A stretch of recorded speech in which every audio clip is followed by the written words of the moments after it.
Hello students, welcome to all Vidarbha IAS academy's online platform. विद्यार्थी मित्रांनो, तुमचं पुनश्च एकदा स्वागत आहे, ते म्हणजे विदर्भ IAS अकॅडमीच्या ऑनलाईन प्लॅटफॉर्मवर. आजचा आपला जो अभ्यासाचा म्हणजे बोलण्याचा जो विषय आहे तो आहे की येणाऱ्या 15 दिवसाचे नियोजन, आणि असं म्हणायचं की आता अंतिम घाव कसा घालायचा. ठीक आहे. सो अंतिम घाव घालण्यासाठी म्हणजे ही एक्झाम पास करण्यासाठी आपल्यासमोर खूप मोठे चॅलेंजेस आहेत. चॅलेंजेस आणि मी तुम्हाला सांगतो काय काय चॅलेंजेस असतील. पहिलं चॅलेंज ही आहे की वर्षातून एक चान्स आहे, सो तो चान्स आपल्याला मिस करायचा नाही. कारण की एका वर्षानंतर काय परिस्थिती येईल तोपर्यंत आपण टिकू नाही टिकू, ॲक्च्युली आपल्याकडे प्लॅन बी नसतोच, आणि असेलही तरी आपला मेन फोकस हा कशावर असतो, MPSCवर असतो. मग अशा परिस्थितीत तो लक्ष न हटू देता या जी एक्झाम आहे यावर कसं टार्गेट करायचं, कट ऑफ किती लागेल किंवा त्या कट ऑफच्या संदर्भात तितके गुण किती घ्यायचे, अटेम्प्टची संख्या किती असायची, ह्या सर्व प्रश्नांवर आज आपण बोलणार आहोत. सो बघा, आज मी तुम्हाला सांगतोय की येणाऱ्या 15 दिवसात तुमचं नियोजन नेमकं काय असलं पाहिजे. सो सर्वात पहिला आपला जे महत्त्वाचे मुद्दे असतील, तो पहिला मुद्दा हा आहे की या 15 दिवसाची तुमची मानसिक परिस्थिती.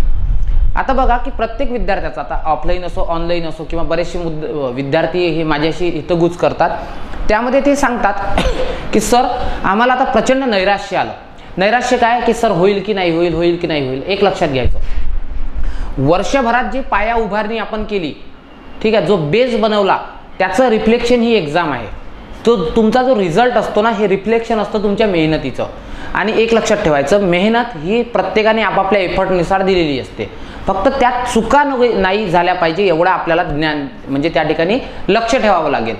मग नैराश्य हे शेवटच्या 15 दिवसात येणं हे साहजिक आहे, ते ह्युमन टेंडन्सी आहे की जेव्हा एखादी परीक्षा खूप जवळ येते ना तेव्हा नैराश्य येतं. आणि या नैराश्यावर कशी मात करायची, तर ऑलवेज बी पॉझिटिव्ह. तुमचा जो ग्रुप असेल, मी नेहमी विद्यार्थ्यांना सांगतो की अभ्यास करत असताना तुम्ही काय केलं पाहिजे, ग्रुप स्टडीमध्ये अभ्यास केला पाहिजे. म्हणजे ग्रुप जर असेल ना तर तिथं तुम्हाला काय मिळतात, वेव्ज मिळतात, पॉझिटिव्ह वेव्ज. आणि कोणीतरी बोलत असेल, आपण जर एखाद्याला एखादा विषय बोलून दाखवत असेल तर तो आपल्या कॉन्क्रीट डोक्यात राहतो. म्हणून या शेवटच्या 15 दिवसात तुम्ही जे पाठांतराचे मुद्दे आहेत, हे पाठांतराचे मुद्दे काही वेळ ते काय केलं पाहिजे, तुम्ही त्या ठिकाणी ग्रुप डिस्कशन केलं पाहिजे. फॉर एक्झाम्पल, पाठांतराचे मुद्दे कोणते असतात, मी तुम्हाला 15 दिवसाचं संपूर्ण नियोजन सांगणार आहोत. मग आता सर पाठ काय करायचे, कोणकोणते चॅप्टर आहेत ते पाठ करायचे. बघा, लक्ष द्या, लोकसंख्या नावाचा चॅप्टर आहे. लोकसंख्या या चॅप्टरमध्ये हा भूगोल आणि अर्थशास्त्र ह्या दोन्ही सेगमेंटमध्ये येतो. सो त्याच्यामुळे लोकसंख्या पाठांतर असणं फार महत्त्वाचं आहे. जर तुम्ही याला भूगोलाच्या पर्स्पेक्टिव्हमध्ये शिकत असाल तर काय करायचं की लोकसंख्येचे 5 जिल्हे जिथे सर्वाधिक लोकसंख्या आहे किंवा सर्वात जास्त किंवा सर्वात कमी असे 5-5 जिल्हे पाठ करायचे. त्यानंतर घनता असेल, मी तुम्हाला एक सांगेन की जिल्ह्यांचे म्हणजे जे आकडेवारी आहे ते पाठ करत बसू नका. आकडेवारीमुळे प्रचंड गोंधळ उडतो. फक्त काय करायचं, पहिले 5 शेवटचे 5. ठीक आहे. त्याच्यानंतर घनता असेल, घनता पहिली 5 शेवटचे 5. साक्षरता असेल, पहिले 5 शेवटचे 5. त्यानंतर लिंग गुणोत्तर असेल, लिंग गुणोत्तराचे पहिले 5 शेवटचे 5. त्यानंतर या ठिकाणी बाललिंग गुणोत्तर, बाललिंग गुणोत्तर, सो त्याचे पहिले 5 शेवटचे 5. त्यानंतर नागरीकरण, सर्वाधिक नागरीकरण असणारे जिल्हे, पहिले 5 शेवटचे 5. त्याच्यानंतर जर त्या ठिकाणी तुम्ही बघितलं तर ग्रामीण लोकसंख्या, याचे पहिले 5 शेवटचे 5. सो हे अशी जर आकडेवारी केली म्हणजे हे काय करायचे, नोट्स बनवायची, शॉर्ट नोट्स, की ज्याच्यामध्ये आपण काय करतोय की पहिले 5 आणि शेवटचे 5 जिल्हे करतोय, आणि त्याच्या काय करायच्या, ट्रिक्स करायच्या. ट्रिक्स केल्यानं ते आणखी चांगल्या प्रकारे कळतं. फक्त याचा अभ्यास करत असताना कोणकोणत्या गोष्टी केल्या पाहिजे. पहिली गोष्ट ही केली पाहिजे की आता फॉर एक्झाम्पल तुम्ही लोकसंख्या करताय, तर लोकसंख्या करत असताना कोणता अप्रोच वापरला पाहिजे मी तुम्हाला सांगतो. लोकसंख्या, आता मी सर्वात पहिले बघतोय की लोकसंख्या आहे किती, तर सर्वात पहिले मला लोकसंख्येची डेफिनेशन समजली पाहिजे. लोकसंख्या कशाला म्हणतात, एका विशिष्ट भागात राहणाऱ्या लोकांची संख्या म्हणजे लोकसंख्या होय. ठीक आहे. मग आता ही लोकसंख्या आहे, तर सर्वात पहिले तुम्ही पाठ करायची की भारताची किती आहे. ठीक आहे. आणि त्यानंतर या ठिकाणी आपल्या राज्याची किती आहे. समजा भारताची असेल, ती असेल 121 कोटी असेल. ठीक आहे. आणि महाराष्ट्राची असेल 11.24 कोटी असेल. मग दुसरं हे की भारताची लोकसंख्या जगात किती टक्के आहे, म्हणजे जगाच्या एकूण लोकसंख्येपैकी भारताची लोकसंख्या किती येते. सो तुम्हाला असं दिसेल की भारताची जी लोकसंख्या ती 17.5% जवळपास दिसेल, आणि राज्याची लोकसंख्या जी असेल ना, ही लोकसंख्या तुम्हाला 9-9.5% दरम्यान दिसतं. सो मग तुमचा पहिला मुद्दा हा झाला की लोकसंख्येचं कॉन्ट्रीब्युशन किती. आता काय करायचं, आता राज्यामध्ये पहिले 5 करायचे, म्हणजे जिथं सर्वाधिक लोकसंख्या आहे ते जिल्हे. आणि तुम्हाला तेच दिसेल जिथे इंडस्ट्रीयल कॉरिडॉर मोठा आहे, म्हणजे मुंबई शहर, उपनगर, ठाणे असेल, पुणे असेल, सो असे जिल्हे तुम्हाला दिसतील. आणि मग करायचे शेवटचे 5. कळलं? आणि तसंच भारतामध्ये शेवटचे 5 आणि पहिले 5. आता इथं काय होऊन राहिलं, इथं तुम्हाला कंपॅरिझन. आणि मग कसं लक्षात ठेवायचं की बाबा हा बघ की भारताची बिहार म्हणजे महाराष्ट्राची मुंबई आहे, म्हणजे कसं, म्हणजे भारताची यूपी म्हणजे भारतात सर्वाधिक यूपीची आहे ना, तर इकडे मुंबईची आहे. सो अशा प्रकारे कम्पेअर करत राहायचं. जसं मी म्हणत असतो की घनतेच्या बाबतीत भारताचा अरुणाचल प्रदेश म्हणजे आपली गडचिरोली आहे, कारण की भारतात सर्वात कमी घनता कुठली आहे, अरुणाचल प्रदेशची. महाराष्ट्रामध्ये कोणाची आहे, गडचिरोलीची आहे. आणि काही ट्रिक जर तुम्ही करत गेले ना, तर त्या ट्रिकचा तुम्हाला चांगला फायदा होतो. सेम असंच करायचं. आता फॉर एक्झाम्पल तुम्ही घनता करताय, ह्या मायक्रो नोट्स वाचायच्या, कारण की हे जे असतात काही टॉपिक हे शॉर्ट टर्म मेमरीत ठेवायचे असतात. ठीक आहे. आता घनता करताय, तर घनता देशाची किती, राज्याची किती. मग तुम्हाला दिसेल राज्याची 365 आहे, देशाची 382 आहे. सो यांच्यामध्ये 17 बिंदूचा फरक दिसतो, म्हणजे भारताची जास्त येते. मग पहिले 5 राज्यात, शेवटचे 5 राज्यात. इथे पहिले 5 देशात, शेवटचे 5 देशात. असं डायग्रामॅटिकली जरी केलं ना तुम्ही, तरी तुमचं बऱ्यापैकी होतं. आणि मागच्या वेळेस किती होती. सो हे असतं, याला काय असतं, याला PYQचा प्रॉपर अभ्यास लागतो.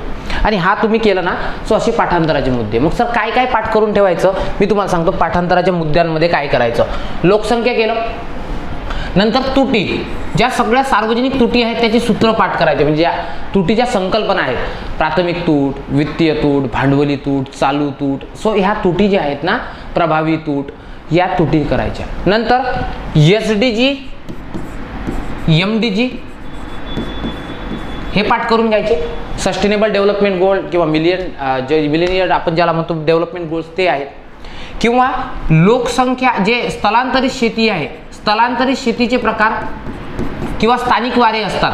ठीक आहे. स्थानिक वाऱ्यांवर प्रश्न येतात. लू काय आहे, हर्मॅटन काय आहे. ठीक आहे. सो स्थानिक वारे आहे. त्याच्यानंतर सगळे राष्ट्रपती, सगळे उपराष्ट्रपती. ठीक आहे. त्यानंतर त्या ठिकाणी असणारे महाराष्ट्राच्या संदर्भात जर तुम्ही बघितलं तर अलीकडचे 5 सरन्याय, म्हणजे आपल्या सर्वोच्च न्यायालयाच्या संदर्भात शेवटचे 5 सरन्यायाधीश. ठीक आहे. UPSCचे 2-4 लोक, कोणत्याही सभा असतील तर त्याचे शेवटचे 5. सो अशा प्रकारे करायचं, म्हणजे प्रत्येक विषयाचा आवाका. आणि मी तुम्हाला एक सांगेल की इथे सर्वात पहिले काय करायचं की अभ्यास करत असताना समस्या कोणत्या आहेत, तर समस्या तो पहिला नैराश्य मी तुम्हाला सांगितलं, त्याच्यावर मात कशी करायची हे ग्रुप डिस्कशनमधून. ग्रुप डिस्कशनमध्ये काय होत असतं की आपल्याला त्या पॉझिटिव्ह वे मिळतात. फक्त एक लक्षात ठेवायचं, ग्रुप डिस्कशनचा फंडा असा असतो की डोक्याला डोकं लागणारे, फ्रिक्वेन्सी मॅच असणारे असले पाहिजे. नाही तर तुम्ही एखाद्या नवीन विद्यार्थ्याला जर करत असाल डिस्कशन, तर मग ते तुम्हाला त्याला शिकवावं लागतं. आणि आपण शिकवण्याच्या नादात एका तासात 3 चॅप्टर व्हायला पाहिजे, तर तुम्ही ते काय करता, त्या ठिकाणी एकच चॅप्टर करता. सो मी तुम्हाला बेस्ट वे सांगेल की इथे तुम्ही ग्रुप डिस्कशनवर भर द्या. मग आता ग्रुप डिस्कशन करतोय सर, ग्रुप डिस्कशन करताना स्ट्रॅटेजी कशी ठेवायची, तर स्ट्रॅटेजी हीच ठेवायची. बघा लक्ष द्या की फॉर एक्झाम्पल मी तुम्हाला सांगतो पॉलिटीचा अभ्यास कसा करायचा. पॉलिटीचा अभ्यास असा करायचा जिथं UPSC शिकून राहिले त्याच्याच कंपॅरिझनमध्ये त्या ठिकाणी स्टेट PSC, जिथं तुम्ही कॅक शिकून राहिले, सॉरी समजा AGI, attorney general of India, महान्यायवादी शिकून राहिले, तिथेच तुम्ही काय ॲडव्होकेट जनरल शिकून घेतलं पाहिजे. जिथं तुम्ही राष्ट्रपती शिकून राहिले त्या राष्ट्रपतीसोबत तुम्ही राज्यपाल शिकून घेतले पाहिजे. सो याच्यासोबत काय होतं, काही वेळात समान टॉपिक येतात आणि फक्त भेदच शिकायचा असतो. भेद म्हणजे काय की कोणते अधिकार राष्ट्रपतीला आहे जे राज्यपालाला नाही, किंवा जे राज्यपालाला आहेत ते राष्ट्रपतीला नाही. तसंच PM आणि CM हे सोबत अभ्यासाला घ्यायचे. त्यानंतर काउन्सिल ऑफ मिनिस्टर असेल स्टेटची आणि काउन्सिल ऑफ मिनिस्टर असेल राज्याची, ते घ्यायचे. सो असे समान मुद्दे जर तुम्ही अभ्यासाला घेतले ना, तर त्याचा बराचसा फायदा होतो आणि काही वेळात होतो. सो ते म्हणजे असे शफल वाचल्यापेक्षा सोबत वाचा. अजून पॉलिटीचं काय असेल, 371 मधले स्पेशल स्टेट्स असतील. ठीक आहे. 371 A मध्ये काही नाहीत का स्टेट्स आहे, ABCD J पर्यंत ते स्टेट करा. त्यानंतर राज्य निर्मितीचा क्रम आहे तो पाठ करून घ्या. सो त्याच्या ट्रिक बघा. नसेल तुम्हाला एखादा मुद्दा कळला तर यूट्यूबवर जायचं, यूट्यूबवर ट्रिक बघून घ्यायच्या. फायनान्स कमिशन आहे त्याचे अध्यक्ष करून घ्या. सो अशा गोष्टी जर केल्या ना तर त्या गोष्टी क्लिअर होतात. फक्त एक सर्वात पहिले की ग्रुप डिस्कशनचा मी पहिला मुद्दा तुम्हाला सांगितला, नैराश्य कमी करायचं असेल तर ग्रुप डिस्कशनवर लक्ष द्या, फ्रिक्वेन्सी मॅच करणारे लोक आणि त्यांच्यासोबत पाठांतर करायचं, पाठांतराचे मुद्दे ग्रुप डिस्कशनमध्ये घ्यायचे. आता दुसरा आहे की तुमचा गोंधळ उडेल. गोंधळ काय उडेल की बाबा इतके दिवस आहेत, आता 15 दिवस आहेत, 15 दिवसात काय काय करावं, तर बी काम. या 15 दिवसात एकही नवीन मुद्दा अभ्यासाला घेऊ नका. जे जुने मुद्दे आहेत ना त्याला फक्त रिवाईज करा. या एक्झाममध्ये सर्वात मॅटर करते ती म्हणजे रिव्हिजन. कारण की आत्तापर्यंतचा जर तुम्ही बघितलं ॲनालिसिस तर जवळपास 55 ते 58% फॅक्च्युअल प्रश्न असतात. मग प्रश्न जर फॅक्च्युअल येत असतील सो अशा वेळेस तुम्हाला पाठांतरावर लक्ष दिलं पाहिजे. जर एखाद्याचं पाठांतर होत नसतं, आता बघा बऱ्याचशा मुलांचे प्रॉब्लेम हे आहेत, माझंही इव्हन मी प्रॉब्लेम सांगतो. MPSCमध्ये जेव्हा मी सुरुवात केली तेव्हा मला पाठांतर होत नव्हतं, कारण की ग्रॅज्युएशनला किंवा 10व्या वर्गाला हे पाठांतर हा मुद्दा आपण कधी केलाच नव्हता. सो त्याच्यामुळे कठीण जायचं. मग काय करायचं, आता फॉर एक्झाम्पल मी जसं तुम्हाला एक एक्झाम्पल दिलं की काय करायचं, 371 मध्ये कलम आहेत, सर ते पाठच नाही होत माझ्या. 371 कलम आहे, या 371 कलम मला पाठच होत नाही. ठीक आहे, मग अशा वेळेस काय करायचं, अशा वेळेस एकच उपाय आहे, त्याला तुम्ही सरळ सरळ ट्रिकमध्ये बसवा. म्हणजे 371 ए मध्ये कोणता आहे, B, C, D, E, F, G, H, I आणि J असं आहे. याला पाठ कसं करायचं, याचा कोड बनवून घ्यायचा या सगळ्या राज्यांचा. आणि याचा कोड काय होतो, नामस्मा जीके.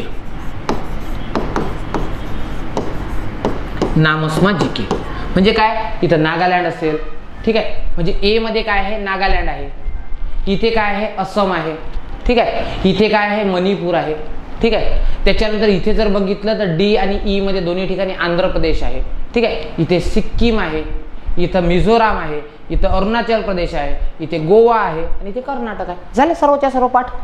किती सोपी आहे बघा बरं. नामस्मा जीके. नागालँड, ए मध्ये नागालँड, बी मध्ये त्या ठिकाणी तुम्हाला काय दिसतं, त्या ठिकाणी दिसतं ते म्हणजे आसाम, ठीक आहे. त्याच्यानंतर इथं तुम्हाला दिसतं मणिपूर, कारण की हे राज्यांच्या निर्मितीनुसार क्रम आहेत, ठीक आहे. डी मध्ये तुम्हाला आंध्र प्रदेश दिसतं आणि ई मध्ये पण आंध्र प्रदेश आहे, त्याच्यासाठी उर्दू विद्यापीठाची स्थापना आहे. त्यानंतर इथे जर बघितलं तुम्हाला सिक्कीम दिसतं, ठीक आहे. त्याच्यानंतर मग जर बघितलं तर मिझोराम दिसतं, ठीक आहे. हे बघ नामस्मा. नंतर अरुणाचल प्रदेश असेल, ठीक आहे. त्याच्यानंतर इथे जे आहे, इथे कोणता आहे, गोवा आहे, ठीक आहे. आणि इथे कोणता आहे तर तेलंगणा कर्नाटक प्रदेश आहे. चला मला सांगा, इतक्या सोप्या गोष्टी जर असतील, एका ट्रिकमध्ये पाठ होत असेल तर मग ह्या ट्रिक्स पाठांतरावर लक्ष द्या. शेवटच्या 15 दिवसात पाठांतरावर लक्ष द्या. शिखरांची श्रेणी पाठ करा, त्याच्यानंतर पठारा आहे ते पाठ करा, कोणत्या डोंगररांगा कोणत्या जिल्ह्यात आहे ते पाठ करा, त्याच्यानंतर नद्या उपनद्या त्यांचा ते पाठ करा, ठीक आहे. नद्या उपनद्यांची ट्रिक करायची. वर्धा नदी आहे, तिच्या उपनद्यांची काही ट्रिक बनते का, तर बनते. आता वर्धा नदी आहे फॉर एक्झाम्पल, सो वर्धा नदी आहे, हिच्या उपनद्यांची ट्रिक कुठेतरी बघून घ्यायची आहेच. वर्धा नदी उपनद्या ट्रिक असं केलं तर एका मिनिटात येऊन जाते. तुम्हाला ते एफर्ट द्यायची गरज नाही. समजा विमला निरगुडे राहणार इरई विदर्भ, म्हणजे विमला आहे, निरगुडा आहे, इरई आहे, विदर्भ आहे. तिचं लग्न कोणासोबत झालं, नंदू बोरकर, म्हणजे नंद आहे, बोर आहे, कार आहे. सो ह्या नद्या एका स्ट्रोकमध्ये पाठ होतात. कृष्णा आहे, कृष्णेची येडी नदी कोणती आहे, येडी नदी डावीकडून लागते, एकटीच नदी आहे, येरळा नदी आहे. आंध्र प्रदेशमध्ये आंध्रचा एक मूवी फार प्रसिद्ध आहे, इंद्रा नावाचा, इंद्रा द टायगर. मग काय आहे, त्या ठिकाणी इंद्रावतीची उपनदी आंध्र नदी आहे. सो असं काहीतरी करा की जेणेकरून तुमच्या पाठ राहील. आणि यावर पुन्हा पुन्हा प्रश्न असतात. सो त्याच्यामुळे मी तुम्हाला बेस्ट वन सांगेल की बघा की तुम्ही काय केलं पाहिजे, पाठांतराचे मुद्दे बाजूला काढून पाठांतर केलं पाहिजे. आणि मोजके टॉपिक असतात. टॉपिक कोणते असतात त्यासाठी एक बेस्ट एक्झाम्पल सांगतो. काय वाचायचं काय नाही वाचायचं यासाठी तुमचा सर्वात मोठा असतो मित्र म्हणजे तुमचा सिलेबस. हे सिलेबसमध्ये सगळ्या गोष्टी आहेत. आता बघा सर इतिहास वाचून झाला नाही पण शेवटच्या दिवसात कसा न्याय द्यायचा, तर बघ 15 प्रश्न इतिहासावर येत असतील तर 9 ते 10 प्रश्न कुठून येतात, स्टेट बोर्डमधून येतात. मग स्टेट बोर्डच वाच. दररोज टार्गेट ठेव, मला 4-4 पानं करायची. आणि काय करायचं, नाना शंकर शेठ आपण शिकतोय तर स्टेट बोर्डमध्ये जेवढे मुद्दे आले तेवढे फक्त मायक्रो नोट्स काढून घ्यायची. ठीक आहे. मायक्रो नोट्स काय, ही संस्था स्थापन केली, अनभिषिक्त सम्राट म्हणतात, कोण म्हटलं, कोणत्या संस्था स्थापन केल्या, कोणत्या संस्थेमध्ये सहभाग होता, हे का 4-5 पॉईंट दिले तिथं रिवाईजसाठी होऊन जातं. सो अशा प्रकारे 11वीचं पुस्तक कंप्लीट करा. ठीक आहे. त्याच्यानंतर आता भूगोलामध्ये गेले तर भूगोलामध्ये तुम्हाला पृथ्वी आहे, जगातील विभाग आहेत, याच्यावर प्रश्न येत नाही नॉर्मली. मग महाराष्ट्राचे हवामान असेल, हवामानामध्ये काय करायचं, हवामानामध्ये प्रश्नच नसतात. हवामानामध्ये प्रश्न काय असतात, समविषम तापमान काय आहे, कमाल किमान तापमान काय आहे, दैनिक तापमान कक्षा कशाला म्हणतात, लॅप्स रेट कशाला म्हणतात, आणि त्याच्यानंतर पर्जन्याचे सर्वाधिक पर्जन्य पडणारे 5 स्थळ आणि सर्वाधिक दिवस पडणारे. चला, अक्षांश रेखांश हा मुद्दा तुम्हाला कळतो. जमिनीचे प्रकार, याच्यामध्ये मृदेचे सर्व प्रकार करून घ्यायचे, काळी मृदा कुठं, गाळाची मृदा कुठं, सो मॅपिंग वरून करून घ्यायचं. म्हणजे ऑलमोस्ट तुमचं झालं आहे. फक्त याला या सिलेबसनुसार हे सगळं रिवाइज करत चाला. याच्यापेक्षा मुद्दे आहेत. प्राकृतिक रचनेवर सर्वाधिक प्रश्न असतात. मग एक दिवस खाड्या पाठ करायच्या, एक दिवस नद्या पाठ करायच्या, त्याचे ट्रिक घ्या पाठ करायला, ट्रिक कुठून तरी बघा आणि ते पाठ करायला ठेवा. सो फॅक्च्युअल प्रश्न मोर आहेत ना, खूप जास्त आहेत ना, त्याच्यामुळे त्यावर लक्ष ठेवावं लागेल. सो प्रत्येक, आता भूगोलाचे पॉईंट किती आहेत, 12 मुद्दे आहेत. मग ते 12च्या 12ही मुद्दे आले पाहिजे. वने, खनिज संपत्ती असेल, मृदा असेल, जलसिंचन असेल, ठीक आहे, त्याच्यानंतर नद्या असतील, प्राकृतिक रचना, भौगोलिक रचना, महाराष्ट्राची निर्मिती असेल, ठीक आहे. सो असे जे आहेत ना मोजके, स्थलांतरण असेल, लोकसंख्या असेल, ठीक आहे, एवढेच मुद्दे. आदिवासी जाती जमाती असतील, आदिवासी जमाती कुठे कोणत्या आहेत ते पाठच करावं लागेल. ठाकर कुठे, त्यानंतर PGTs कोणत्या आहेत, आदिम जमाती कोणत्या आहेत. सो हे पाठांतराचे मुद्दे वेगळे काढा. आणि वेगळे काढले की मग तुमचा काय होतो, असा अभ्यास होतो की जिथं कन्सेप्च्युअल क्लॅरिटी आणायची ते कन्सेप्च्युअल आणायची, आणि जिथं हे लागतं फॅक्च्युअल तिथं फॅक्च्युअल. इतिहास असेल, भूगोल असेल, ठीक आहे, इथं फॅक्च्युअल प्रश्न असतात. पण जर पॉलिटी असेल, इकॉनॉमी असेल, काही प्रमाणात सायन्स असेल, तर इथं थोडासा कन्सेप्च्युअल प्रश्न असतात. ठीक आहे. रिझनिंग मॅथ ऑलमोस्ट तुमचं झालं. आता 15 दिवस रिझनिंग मॅथला फक्त अर्धा तास फक्त ते सूत्र असतील किंवा फास्टमध्ये रिव्हिजन तेवढं करा. हां, सर्वात महत्त्वाचा आणखी एक रोल, करंट अफेअर या विषयाला शेवटपर्यंत सोडू नका. हा तुम्हाला मिनिमम एफर्टमध्ये मॅक्झिमम मार्क्स देतो. करंट अफेअरचे काय करायचे नाही समजत असेल, कसं करायचं काय करायचं, तर व्हिडिओ बघत राहा. आपल्या अकॅडमीचे माझे व्हिडिओज आहेत, पराग सरांचे व्हिडिओज आहेत, किंवा इतर कोणत्या अकॅडमीचे असतील, कोणत्याही प्रकारे येणं तेणं प्रकारे तो विषय कंप्लीट करा. राजकीय घडामोडी आणि या वर्ष टाकलं की तिथं एखाद्याचा तर व्हिडिओ आहेच. आणि कितीही कोणीही कसंही शिकवत असतो, काही ना काही तर आहे ना जे डोक्यात उतरेल. फास्ट करून बघायचं, डबल स्पीडमध्ये बघायचं. कोणीतरी सांगितलं तर आणखी चांगल्या प्रकारे समजतं. सो अशा प्रकारे काय करा, करंट अफेअरवर दररोज लक्ष द्या. मी तर तुम्हाला सांगेल की दररोज करंट अफेअरला 2 तास द्या आणि दररोज पाठांतराच्या मुद्द्याला 2 तास द्या. प्रत्येक विषयातले पाठांतराचे प्रश्न काढा. मला हे आज पाठ करायचं म्हणजे करायचं. तर बाय ट्रिक्स करेल मी, कसंही करेल, पण ते पाठ करायचं. ठीक आहे. सो तुमचा सिलेबस हा तुमचा मोठा गाईड असतो. कळलं? सो मग बघा, मी तुम्हाला सांगितलं की नैराश्यावर कशी मात करायची, ते ग्रुप डिस्कशनमध्ये असेल आणि पाठांतराचे मुद्दे असेल. त्याच्यानंतर गोंधळ उडत असेल, गोंधळ उडणं हा स्वाभाविक आहे. कसा आहे बघा, more study more confusion, less study less confusion, no study no confusion. जे अभ्यासच करत नाही, ज्यांनी पुस्तकाचं कधी तोंड बघितलं नाही, त्यांना कसलं कन्फ्युजन आलं रे. त्यांना काय सगळे ऑप्शन सारखेच दिसतात. चलो 4 मार्क 3 मार्क 2 मार्क 1 मार्क आणि स्कोर 42. आणि तुमचा अभ्यास करून स्कोर 45. मग तुम्हाला वाटायला लागतं रे सर त्यांनी तर अभ्यास केला नाही, मग त्याला इतका स्कोर आला. मी तुम्हाला एक सांगतो, तुम्ही एखाद्याला झोपीतून उठवलं आणि डोळे पुसत परीक्षेला गेला ना, तोही 40 मार्क्स घेतो. एमपीएससीत वरचे 2 मार्क्स घ्यायला ना, त्याला अभ्यास लागत असतो आणि त्या मार्क्ससाठीच अभ्यास लागत असतो. कळलं का? आणि या मार्क्ससाठी एफर्ट द्यावे लागतात. तो एक मार्क्स कव्हर करायला तुमचे वर्षानुवर्ष जातात. म्हणून तुम्हाला सांगतोय की पाठांतराचे मुद्दे वेगळे काढा. ही एक्झाम फॅक्च्युअल बेस आहे. फक्त फॅक्ट्सवर काम करणं चालू करा पाठांतराद्वारे. नसेल पाठांतर होत तर ग्रुप डिस्कशनमध्ये करा, कसंही करा, बाय ट्रिक्स करा, काहीही करा, सर्च करा, गुगल करा. ठीक आहे. तसंही आपण गुगल वापरतो ना फालतू कामासाठी, मग इथे चांगल्या कामासाठी वापरायचं आणि पाठ ट्रिकच्या माध्यमातून करा. आता मी एक ट्रिक सांगितली, झाली तुमच्या पाठ नामस्माजिके झाला, संपला विषय. सो गोंधळ उडणं हा साहजिक आहे. याच्यावर मात तुम्ही तेच करू शकता जेव्हा मल्टिपल टाइम रिव्हिजन कराल, जेव्हा तुम्हाला स्वतःवर विश्वास असेल की नाही इस बार 45 पार किंवा इस बार 55 पार, असं जर टार्गेट ठेवलं ना तर होतं. टार्गेटेड स्टडी असावा लागतो. दुसरं, हाऊ टू रीड. आता काय वाचायचं, तर तेच वाचायचं जे आजपर्यंत आपण वाचलं.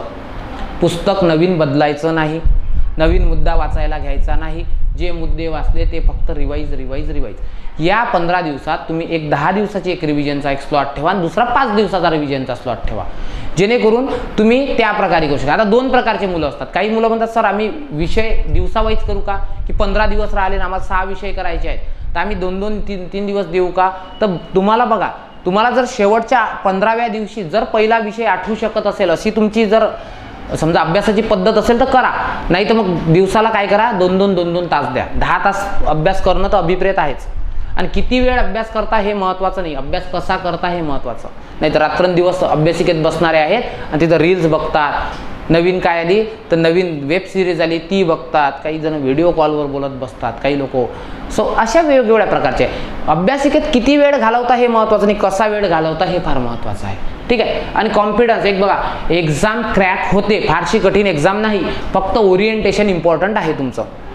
ठीक आहे. हाऊ टू रीड, जे वाचून झालं त्याला रिव्हिजन द्या, जे नसेल कळत ते पाठांतराच्या एका नोट्सवर लिहा दररोजच्या डायरीमध्ये, फक्त मायक्रोमध्ये, पूर्णच्या पूर्ण वाक्य नका उतरू. फॉर एक्झाम्पल, आता समजा एखादा मुद्दा आहे स्थानिक वारे, तर ते पूर्ण नका लिहित बसू, जेवढं एक्झामला अपेक्षित आहे तेवढंच करा. कळलं. त्याच्यानंतर व्हॉट टू रीड, हे बघा, हाऊ टू रीड म्हणजे काय, या ठिकाणी मी तुम्हाला सांगितलं आतापर्यंत जे वाचतं तेच रिवाईज करा, आणि याचं उत्तर पण तेच सांगेल की जे आजपर्यंत वाचलं ते. हाऊ टू रीड म्हणजे कसं वाचायचं, तर ते मुद्दे बाजूला काढा आणि त्या मुद्द्यांवर परत परत विश्लेषण करा, परत परत रिव्हिजन करा. नसेल पाठ होत टार्गेट ठेवायचं, जसं टार्गेट ठेवता ना की आज मला हे करायचं म्हणजे करायचं. सो आज करायचं म्हणजे करायचंच, मग काही हो, बाय ट्रिक्स येणं तेणं प्रकारे, आणि जे वाचलं तेच वाचा. आणि सर्वात मोठा रोल कॉल असतो रिव्हिजनचा. आता नवीन काही वाचायला घेऊ नका, पण जे जुना आहे ना त्याला रिवाईज करा. सरनामा आहे ना, सरनामा परत परत रिवाईज. सार्वभौम समाजवादी लोकशाही गणराज्य, ठीक आहे, सार्वभौम समाजवादी धर्मनिरपेक्ष लोकशाही गणराज्य झालं. सासद लोग झाला क्रमपाठ. ठीक आहे. बेरुबारी नाही, केशवानंदी हो, आणि LIC एकात्मिक भाग. सो असं जर पाठांतराचं वेगळं काढून ठेवलं, कलम 13, 14, 15, 16, 17, 18, 19 झालं. सो असं जर मुद्दे काढून ठेवले ना, मला आज DPSP पाठ करायचे, मला फंडामेंटल राईट्स पाठ करायचे, सो हे काढून ठेवा. मूलभूत कर्तव्यांचा क्रम विचारतात. मूलभूत कर्तव्यांचा क्रम तर फारच सोपी असतो, फक्त कधीतरी त्याला एफर्ट लावावा लागतो. फॉर एक्झाम्पल, एफर्ट काय लावावा लागतो की समजा मूलभूत कर्तव्य आहेत, कोणत्या घटना दुरुस्तीने टाकले, 42व्या. ठीक आहे. कोणतं कलम कोणता भाग टाकला, भाग 4A. कोणतं कलम टाकलं, 51A. याच्या रिव्ह्यूसाठी समिती कोणती, वर्मा समिती. ठीक आहे. समिती कोणती होती, स्वर्णसिंह समिती. झालं. कधीची घटना दुरुस्ती आहे, 1976ची. झालं. याच्या बाहेर काही येत नाही. मग काय विचारेल, क्रम विचारेल. असे किती आहेत तुम्हाला माहिती आहे. ठीक आहे. किती आहेत रे, IJK 11 आहे. 11व कधी टाकलं, 86वी घटना दुरुस्ती कधी झाली, 2002. मग याचा कोड आदर करायचा. संविधानाने निर्माण केलेल्या सगळ्या संस्था आहेत याचा उदात्त आदर्श जपणे, किंवा आपण असं म्हणतो की संविधानाने ज्या सगळ्या संस्था, संविधान, राष्ट्रगीत आहे यांचा काय केला पाहिजे, आदर केला पाहिजे. बीचा कोड बाबू गेनू करा. बाबू गेनू म्हणजे काय, बाबू गेनू म्हणजे की ज्यांनी स्वातंत्र्य लढ्यात उदात्त आदर्श ठरले त्यांचा आपण काय ठरणे, त्या ठिकाणी त्यांच्यापासून प्रेरणा घेणे वगैरे. एक एक शब्दावर पाठ करा ना, पूर्ण वाक्य कशाला पाठ करता. सीचा कोड काय करायचा, 3 शब्द, सार्वभौमत्व, अखंडता आणि एकात्मता. सो याचं रक्षण करणे. डीचा कोड करा, डिफेन्स. डिफेन्स म्हणजे काय असते, डिफेन्स म्हणजे देशाची, राष्ट्राची सेवा बजावणे, आवश्यक वाटेल त्यावेळेस. ईचा कोड इक्वॅलिटी, स्त्रियांचा उणेपणा येणार नाही अशा प्रथांचा त्याग करणे. एफचा फेस्टिवल. फेस्टिवल म्हणजे काय की संमिश्र वारसा असतो, फेस्टिवलमध्ये संमिश्र वारसा असतो, तो जतन करणे. जीचा कोड आहे ग्रीन. ग्रीन म्हणजे काय, ग्रीन म्हणजे वने, वन्यजीव वगैरे याचा काय करणे, सन्मान करणे किंवा यांचं संरक्षण करणे. नंतर एच म्हणजे ह्युमॅनिटी. ह्युमॅनिटी म्हणजे मानवतावाद, चिकित्सक बुद्धी हे करणे. आयचा कोड इन्कम. इन्कम म्हणजे राष्ट्राचं संपत्ती, ते नासधूस करणार नाही यावर लक्ष देणे. जेचा कोड होतो जम्प. जम्प म्हणजे काय, राष्ट्र सतत सिद्धीला जाईल या प्रकारे काम करणे. आणि केचा कोड होतो कर्तव्य. आई वडिलांनी किंवा पालकांनी 6 ते 14 वयोगटातील बालकांना शिकवणं. आता बघा बरं किती वेळात झालं ना, 10-15 मिनिटात. मग कुणीतरी ट्रिक दिली असेल तर त्या प्रकारे तर वागा. 10 मिनिटात पाठ होतो आणि प्रश्न तुमचे सरळ सॉल्व्ह होतात. आलं का लक्षात. ठीक आहे. सो त्याच्यामुळे काय करायचं, रिव्हिजन. आणि रिव्हिजन किती द्यायचे आहेत, तर मला एका टॉपिकला आज 2 रिव्हिजन तरी किमान द्यायचे आहे. आज एक देईल, एक उद्या देईल. सो अशा प्रकारे, अशा 2 रिव्हिजन द्या. PYQ सॉल्व्ह करायचे का, तर मी तुम्हाला आता एक सांगतो. जर ज्या अकॅडमीच्या टेस्ट सिरीज, या दोन्ही मुद्द्यावर मी सरळ बोलतो, एकच बोलतो. तुम्ही समजा कोणत्याही अकॅडमीची टेस्ट सिरीज सोडवत असाल, आपल्या अकॅडमीची सोडवत असाल किंवा कोणत्याही अकॅडमीची, फक्त प्रश्न सॉल्व्ह करायचे. स्कोर काढू नका. स्कोर काढला तर तुम्ही निगेटिव्ह व्हाल.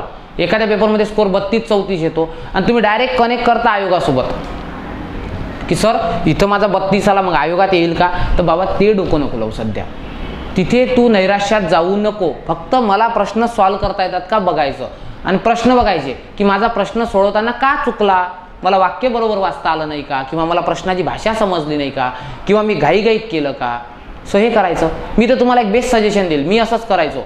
मी काय करायचो, मला पेपरला सुरुवातीला जेव्हा मी अभ्यास चालू केला तेव्हा मला टायमिंग पुरत नव्हता.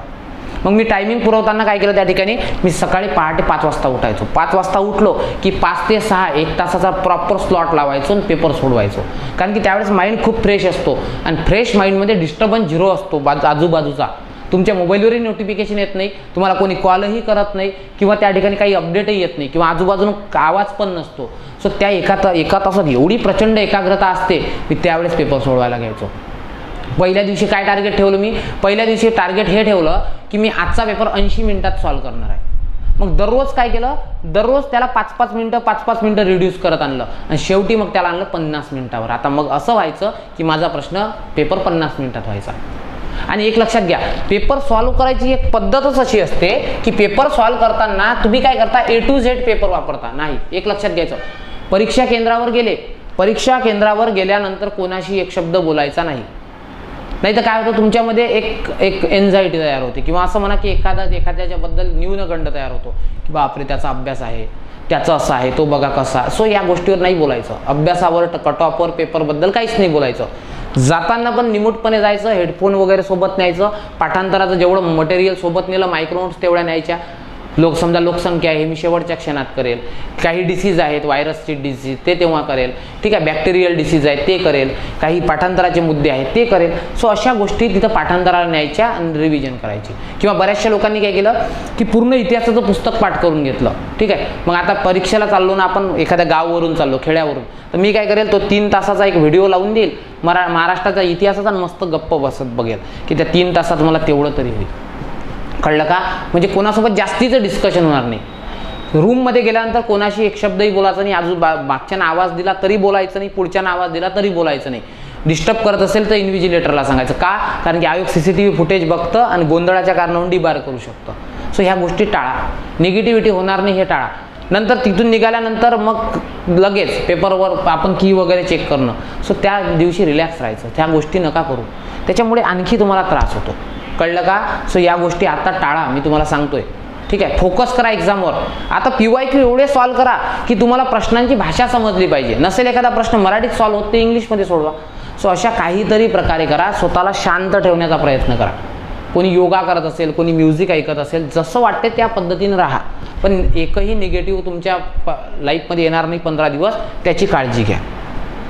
ठीक आहे. सो मी तुम्हाला सांगेल PYQ दररोज काय करायचं, PYQचं पुस्तक नका सॉल्व्ह करू. आयोगाचे 2013 पासूनचे पेपर प्रिंट आउट करून आणा. आज मला 13 सोडवायचा, उद्या मला 14 सोडवायचा, उद्या त्यानंतर मला 15, 16, 17, 18, 19, 20, 21 आणि या ठिकाणी 22. मग मला सांगा तुमच्याकडे किती प्रश्न आहेत आयोगाचे माहिती आहे का? आणि आयोगाच्या लेवलनुसार 4 आणि 4 8 आणि म्हणजे 10 पेपर आहेत. मग 10 दिवसाचा इनफ स्टॉप आहे तो माझ्याकडे. पण मी तो कधी सोडवेल? पहाटे 5 ते 6. ट्राय करा ट्राय. आणि एक लक्षात सांगतो की रिझनिंग तिथे करंट अफेअर सोडू नका, कारण की तेव्हाच आहे. तुमचा 85 प्रश्न आहेत आणि 85 प्रश्नाला 1 तास द्या. हळूहळू टाईम असा रिड्यूस होतो. आता मी ध्येयपूर्ती घेत असतो ऑफलाईन ध्येयपूर्तीमध्ये त्यांना 2 तासात मी त्यांच्याकडून 200 प्रश्न सोडून घेतो. त्यांना सुरुवातीला खूप त्रास व्हायचा की सर 200 प्रश्न, आम्हाला चिडचिड होते, 2 तास आहे. अरे बाबा, ह्युमन टेंडन्सी आहे, 2 तास एका ठिकाणी बसवल्यावर चिडचिड होणारच आहे. पण ते काय एकदा सवय झाली की नाही मग काही फरक नाही. आता तर ध्येयपूर्तीला इतके एफर्ट देतात मुलं, सकाळी 8ला येतात, सायंकाळी 8लाच जातात, दिवसभर बिचारे इथेच डबे खातात. आणि का? त्यांना दिसून येऊन राहिलं की नाही यावेळेस आपल्याला करायचंच आहे. सो अशा गोष्टी. पाठांतराच्या मुद्द्यांवर मी ऑलरेडी बोललो आहे. हां, वेळेचं नियोजन कसं करायचं मी तुम्हाला सांगतो. प्रॉपर 6 ते 7 तास झोप होईल याची काळजी घ्या. अतिशय वेळ जागरण करू नका. ठीक आहे, तुमच्या कम्फर्टनुसार अभ्यास करा, पण किमान 7 तास, म्हणजे 6 तास किमान आणि मॅक्झिमम 7 तास, 6 ते 7 तास झोप घ्या. त्याच्यापेक्षा जास्त नको आणि हे नको. दुपारी जर डुलकी येत असेल तर थोडीशी काय करायची, खडी साखर असेल किंवा चमचम असेल ते सोबत ठेवायची. जिथं झोप आली तिथं काय करायचं, ते चगळत राहायचं. सो त्यानं ग्लुकोज लेवल वाढते आणि अभ्यासाला आणखी तिथे तरतरी येते. सो असं करा. आता झोपा काढू नका. यानंतर वर्षभर फक्त झोप काढणे हाच एक उपाय आहे तुमच्याकडे. मग काय पुढची जाहिरात येईल, तोपर्यंत झोपाच काढायच्या आहेत. सो 15 दिवसात ते करू नका.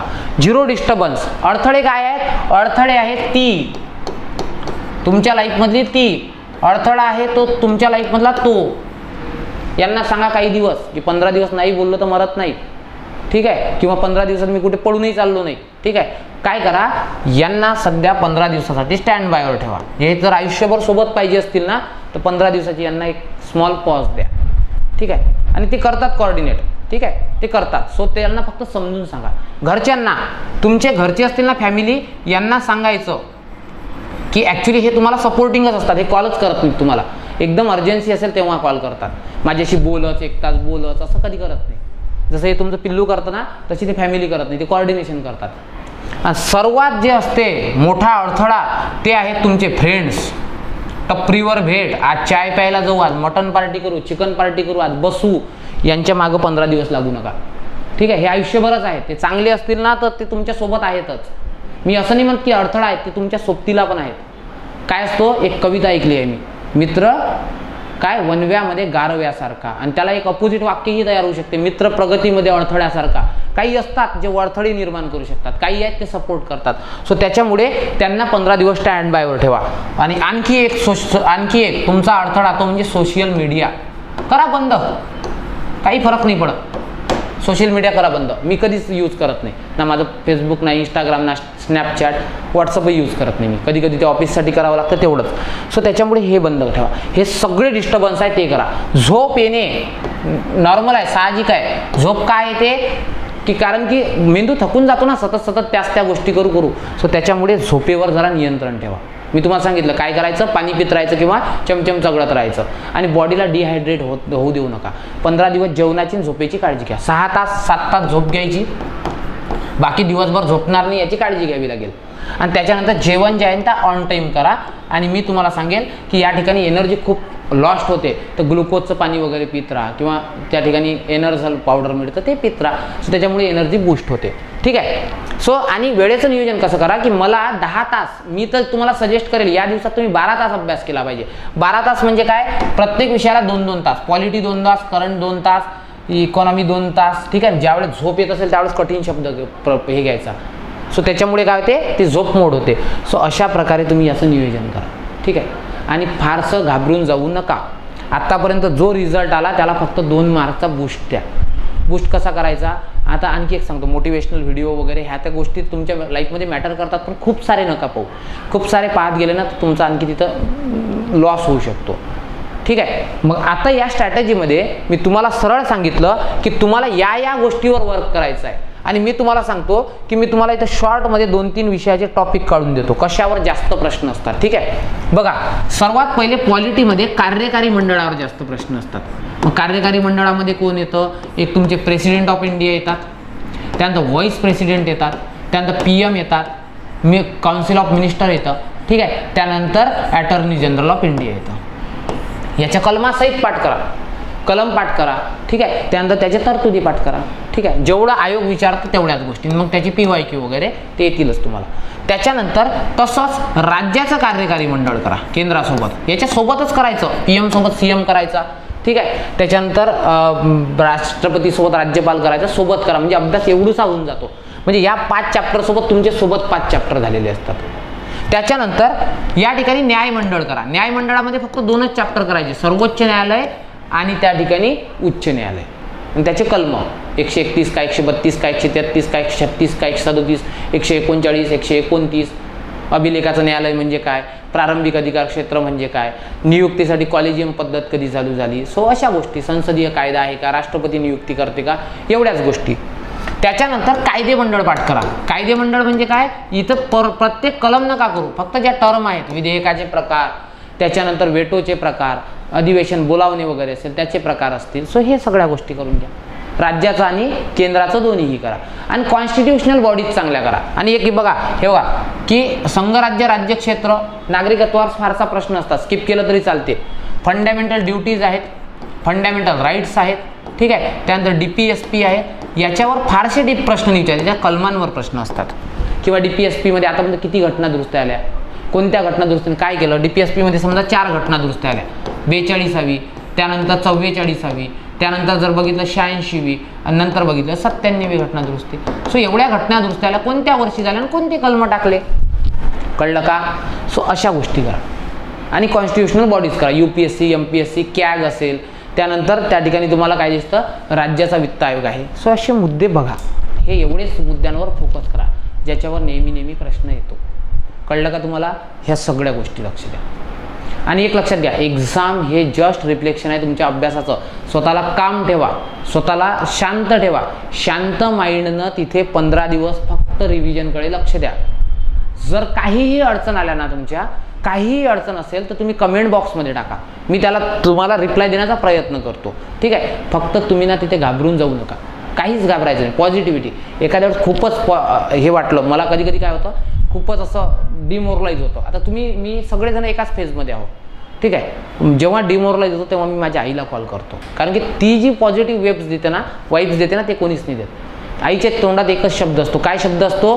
टेन्शन घेऊ नको, तुझं होईलच, आणि नाही झालं तर आपल्याला काही फरक नाही, नंतर करू. हे म्हणणारं फक्त आई आहे. ठीक आहे. सो कळलं का तुम्हाला? त्याच्यामुळे आई खूप पॉझिटिव्ह. आता तुमच्या लाईफमध्ये एखादा मित्र असेल, मैत्रिणी असेल, त्या पॉझिटिव्ह वाईब्स देत असतील, त्यांच्याकडून करा. आणि syllabus cut to cut syllabus follow करण्यावर लक्ष द्या. नवीन काही वाचायला घेऊ नका. जेवढं वाचलं तेवढं. स्वतःवर विश्वास ठेवा. तुम्ही स्वतःवर विश्वास ठेवायचा. मी एक वाक्य नेहमी बोलत असतो, तुम्ही मूर्ख आहात, तुम्ही MPSC लावली. जगाच्या दृष्टीने तुम्ही खरंच मूर्ख आहात, पण एक लक्षात ठेवा, तुम्ही मूर्ख नाहीत हे साबित करायची जबाबदारी तुमची आहे. तुम्ही सिद्ध करून दाखवायचं की हां मी मूर्ख नाही, मी MPSC जॉईन केली, पोस्ट पण दिली. ठीक आहे. त्याच्यामुळे मी मूर्ख नाही. आणि MPSC ती यश देतं, फक्त थोडा बहुत त्याला मागे पुढे लागतं. आणि कट ऑफची चिंता करायची नाही. 2 प्रकारचा पेपर सोडवायचा. एक पहिला पेपर, जर पहिल्या पेपरमध्ये तुम्हाला पेपर तुमच्या आवाक्यात आहे, वाचनात आहे, तर चांगल्या प्रकारे जास्त रिस्क न घेता पेपर सोडवा. आणि पेपर दिसला आणि तुम्हाला समजून आला हा out of the box paper आहे, मला जमतच नाही, मी किती एफर्ट केले तर जमत नाही, सो अशा वेळेस धोनी बनायचं आणि लगा छक्का, बॉल पे छक्का, सगळे तुक्के मारून यायचे. नाहीतरी हारलो, मग काय हरणारच आहे ना, तर मग सगळे मारून द्यायचे. जमलं तर जमलं, बेस्ट बाय लक होऊ शकतं. कळलं का तुम्हाला? सो पेपर तुमच्या आवाक्यातच येईल. जो अभ्यास करतो त्याच्या आवाक्यात असतो. पण वाटून राहिलं की 40च स्कोर येऊ शकतो माझा, आता येऊ नाही शकत, मग अशा वेळेस रिस्क घ्यावी लागते. आणि लक्षात ठेवायचं, लास्ट बट नॉट लिस्ट, कोणतीच एक्झाम शेवटची एक्झाम नसते. आणि काहीही फरक पडत नाही. जर तुम्ही पॉझिटिव्ह राहिले ना तर तुमचा रिझल्ट येतो. ठीक आहे. आणि त्या पॉझिटिव्हिटीवर आशेवर जग कायम आहे. आता 5 मिनिटांना माझं काय होईल मला माहिती नाही, पण मी पॉझिटिव्ह आहे. की मला माहिती आहे उद्या माझं 5 सेकंदात काय होईल माहीत नाही, पण मी रिचार्ज आहे ना ते 3 महिन्याचं मारून ठेवलं आहे मोबाईलमध्ये. कळलं का? सो माणसाला काहीतरी सर्वायवलची आशा आहे, त्या आशेनेच आपण जगतोय. सो सर्वात बेस्ट करा. आता शेवटचे 5-6 मूलमंत्र सांगतो तुम्हाला. पहिला मूलमंत्र हा की तुमचं ॲटमॉस्फिअर आहे ना हे पॉझिटिव्ह ठेवा. तुमच्यासोबत बसणारे, अभ्यास करणारे, तुमचा निगेटिव्ह बोलणाऱ्या लोकांना दूर ठेवा. तुमचा पॉझिटिव्ह ॲप्रोच ठेवा, सर्वात इम्पॉर्टंट. ठीक आहे. सो पॉझिटिव्ह ॲप्रोच या ठिकाणी ठेवा तुम्ही. कळलं? दुसरं की या ठिकाणी पाठांतरावर म्हणजे रिव्हिजनवर फार लक्ष द्या. म्हणजे जोपर्यंत मुद्दा पाठ होत नाही तोपर्यंत त्याची पाठ सोडायची नाही, असं करा. पाठ ते करायचं. नंतर आयोगाचे पेपर बघत राहा फक्त. कशा प्रकारे आयोग प्रश्न विचारतं, वाचताना चुका होतात का. तर आयोगाचे जे पेपर्स आहेत ना, हे पेपर्स 10 पेपर तुम्ही नेहमी सोडवत राहा. ठीक आहे. दररोज एक पंचवार्षिक योजना वाचायला घ्या. ठीक आहे. दररोज एक पंचवार्षिक योजना, आणि ते परत तेच ते करा. ठीक आहे. आणि काही मुद्दे जे असतील जे पाठांतराचे ते वेगळे काढा. तुम्हाला समजतंच भूगोलामध्ये खूप सारं पाठांतर असतं, ते वेगळं पाठ करा. आणि काही ट्रिक बनवायच्या. ठीक आहे. काही ट्रिक बनवायच्या. सो ते जर तुम्हाला कळलं ना, सो अशा प्रकारे तुम्ही ते करू शकता. आणि एक काय करा, सगळ्या गोष्टी वेळेवर करा. वेळेचे प्रॉपर नियोजन करा. की अभ्यास किती करायचा आहे? अभ्यास करायचा आहे प्रॉपर 12 तास. जे वर्किंग आहेत त्यांनी टेन्शन घ्यायचं नाही. तुमचा जो एफर्ट देण्याची क्षमता असते ना ही इतरांपेक्षा जास्त असते. सो तुम्ही 4 तासात पण करू शकता. फक्त 4 तास असे असले पाहिजे की एकाग्रता तिथे प्रॉपर असली पाहिजे. सो नियोजन करा. ज्यांना देता येत नसेल त्यांनीही वेळ चोरू 5-5 तास अभ्यास करा. किमान 5 तास तरी करा. ठीक आहे. नवीन काही वाचायला घेऊ नका. ठीक आहे. आणि त्या ठिकाणी स्कोर काढणं बंद करा.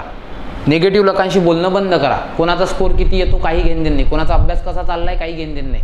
ठीक आहे, मी माझं बघेल आणि माझ्यावरच लक्ष देईल.